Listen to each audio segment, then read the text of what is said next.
자, 그럼 오늘 두 번째 텐트. 자, 황인범 나폴리 이적설이 보도가 됐습니다. 자, 근데 먼저 말씀을 드릴게요. 이적설 나온 곳 나폴리 지역지 1 마티노입니다. 공신력 그렇게 높다고 보기 힘들어요. 그래서 가볍게 오! 이런 링크도 있군. 이 정도로 봐주시면 될 것 같습니다. 근데 유니폼은 잘 어울리지 않나요, 여러분들? 자, 그래서 자, 이런 링크도 있군. 이 정도로 알아봐 주시면 좋을 것 같습니다. 자, 어쨌든 나폴리는 올 시즌에 33년 만에 스쿠데토를 들어 올렸죠. 그 중심에는 슈퍼코리안 김민재. 그래서 새 스폰서 계약이 꽤 있었다고 합니다. 특히 아시아 쪽. 그러면 수익은 올라가겠죠. 그래서 아시아 집중하고 있잖아요. 방한 추진 중이고. 아시아 영입. 아시아 선수 영입에 대한 가능성도 열려 있다라고 이야기가 좀 나오고 있었습니다. 자, 그래서 여기서 나오는 얘기가 나폴리. 그래서 누구 보고 있어? 황인범, 이강인이라는 얘기가 있어요. 근데 특히 황인범 쪽 관심이 크다.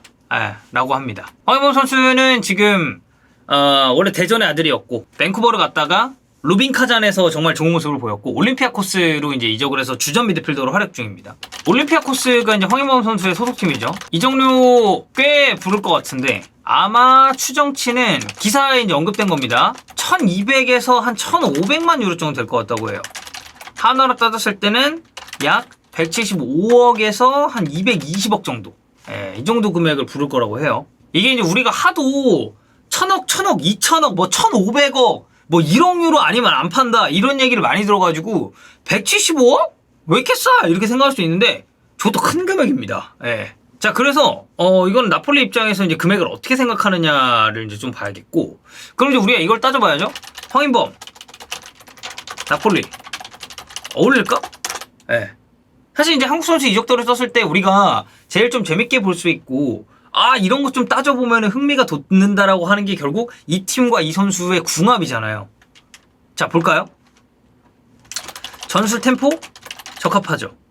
왜? 나폴리 닭공이 팀입니다. 공격 빈도 경기마다 많고 템포 빨라요. 자, 그럼 황인범 선수는 어떤 스타일인가요? 황인범 볼 소유, 전진 패스, 볼 처리 속도 매우 간결, 템포 빠르면 더 유리하다. 그리고 황인범 선수는 굉장히 도전적인 성향입니다. 그래서 이게 공격적인 스타일의 나폴리와 만나면 시너지가 극대화될 가능성이 있어요. 그래서 나폴리가 찾는 유형의 선수에 적합하다라고 저는 생각합니다. 그리고 형철이도 그런 얘기 했어요. 황인범 선수 나폴리의 전체적인 컨셉 스타일과 잘 맞을 것 같다. 이런 것도 생각을 해봐야 돼요. 나폴리 중원 뎁스 그리 두텁지 않다. 자, 3월 이후 문제점 뭐였죠? 중원 부진이죠.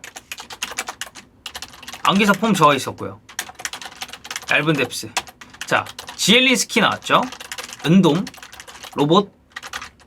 이 외에는 엘마스가 나왔단 말이에요. 은돔이 아니고 안기사. 그래서 이렇게 쭉 보잖아요. 그러면 자, 지엘린스키, 안기사, 로보트카가 나오는데 2회 출전이 엘마스, 은돔벨레예요. 자, 근데 보면 엘마스 이 선수가 미드필더도 뛸 수 있고 윙도 뛸 수 있죠. 그래서 로테 자원이란 말이에요. 중원 로테만 집중할 수 없어요. 자, 은돔 활동량, 수비력 문제 많았다. 울며 겨자 먹기. 여기에 인도 복귀 예정이죠. 추맨이 영입하려 했음. 추맨의 영입픽. 저희 세계관에서 추맨이 은돔벨레를 데려오려고 했죠. 말도 안 되는 얘기죠. 말도 안 되는 얘기예요. 자, 그래서 3미드를 쓰는 나폴리잖아요. 이런 팀들은 4명 이상 준정금 선수가 필요합니다. 그래서 황인범 지금 나폴리 가면 주전 경쟁 입지 찾을 수 있다라고 봅니다. 자, 그리고 또 하나가 지엘린스키 이적설이 있어요. 2024년에 계약이 만료가 됩니다. 그래서 여름에 떠나나? 이런 얘기가 지금 있어요. 그 지엘린스키를 보면은 황인범보다 좀 더 공격적인 위치입니다.